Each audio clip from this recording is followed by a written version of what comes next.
മന്ത്രി ക്ഷമിക്കണം, ബിന്ദു കൃഷ്ണ കളി കാണാനിരിക്കുന്നു എന്നാണ് ഞാൻ മനസ്സിലാക്കുന്നത്. നമ്മുടെ റിപ്പോർട്ടർ ചേരുന്നുണ്ട്.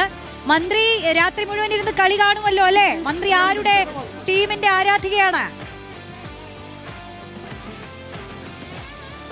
അതായത് റോഷിനി, വലിയ ആവേശമാണ് കൊല്ലത്താകെയുള്ളത്. എന്തായാലും മന്ത്രി ബിന്ദു കൃഷ്ണ നമ്മോടൊപ്പം ചേരുന്നുണ്ട്. മന്ത്രി ഇവിടെ ക്യാമ്പ് ഓഫീസിലാണ്. മന്ത്രി ഇവിടെ കപ്പയൊക്കെ വെട്ടി വൃത്തിയായിക്കൊണ്ടിരിക്കുകയാണ്. കാരണം കളിയുടെ ആവേശം മൂക്കും. അപ്പോൾ ആളുകൾക്ക് കഴിക്കാൻ ഭക്ഷണം അതൊക്കെ മന്ത്രിയുടെ വക തന്നെയാണ്. കപ്പ റെഡിയാക്കിക്കൊണ്ടിരിക്കുകയാണ് മന്ത്രി ബിന്ദു കൃഷ്ണ.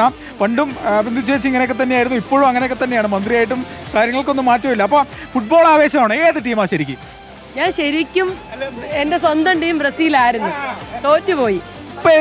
ഇന്നത്തെ ഈ മത്സരത്തിൽ സ്പെയിനിനൊപ്പമാണ്. അർജന്റീന കൂടെ കൂടാത്തെ ഇല്ല, കൂടുതൽ മത്സര ബുദ്ധിയോടെ, കൂടുതൽ പോരാട്ട വീര്യത്തോടെ സ്പെയിൻ ഫൈനലിൽ എത്തിയിരിക്കുക. നമ്മുടെ കുട്ടിയുണ്ടല്ലോ, കുട്ടിയോട് ഒപ്പം ടീം മാറുന്നവരെ ഇവരൊക്കെ പറയുന്നത് സാമ്പാർ മുന്നണി എന്നാണ്. അങ്ങനെ സാമ്പാർ മുന്നണിയുടെ കൂടെയാണ്. അങ്ങനെ പല പരിഹാസങ്ങളുണ്ട്. ഞങ്ങൾ അതിജീവിക്കും, നോക്കിക്കോ. ഇനി അർജന്റീന മോനെ എത്ര ഗോളിന് ജയിക്കും? ഇപ്പൊ മന്ത്രിയുടെ ടീം എന്തായാലും ജയിക്കുന്ന മന്ത്രി പറയുന്നത്. അപ്പൊ നിന്റെ ടീം എത്ര ഗോളിന് ജയിക്കും? 3 ഗോൾ അടിക്കും. 3 ഗോൾ ഒട്ടിച്ചിരിക്കും. നിങ്ങൾ നേരിടുന്ന സാമ്പാർ മുന്നണിയാണ്, അങ്ങനെയാണ് മൊത്തത്തിൽ ആക്ഷേപം. എല്ലാ ടീമും കൂടി കൂടിയിട്ട് മുന്നണി ഉണ്ടാക്കിയിരിക്കും. നോക്കത്തില്ല. മിനിസ്റ്റർ ടീം, ഇപ്പൊ മിനിസ്റ്ററുള്ള ടീം എത്ര ഗോളിന് ജയിക്കും? അർജന്റീനയെ പൊട്ടിക്കും. ഞങ്ങൾ ജയിക്കും.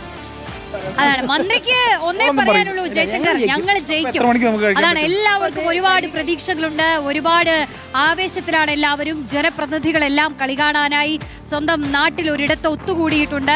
അപ്പോൾ അവരുടെ എല്ലാ വിശേഷങ്ങളിലേക്ക് നമുക്ക് തമിഴതാ ഷിഹാസ് ഹൽവ പിടിച്ചു കഴിഞ്ഞു. അർജന്റീന വിജയിക്കുമ്പോൾ എടുക്കാൻ വെച്ചിരുന്ന ഹൽവ ഒരൽപ്പം ആത്മവിശ്വാസം കൂടുതലാണ്. ആത്മവിശ്വാസം ഞങ്ങളുടെ അഹങ്കാരമാണെന്ന് പറഞ്ഞാലും കുഴപ്പമില്ല. 1 മണിക്കൂർ മുമ്പേ ഹൽവ എടുക്കുന്നു, മധുരം നുണയുന്നു. മെസ്സിയുടെയും അർജന്റീനയുടെയും വിജയം ഞങ്ങൾ ആഘോഷിക്കുന്നു.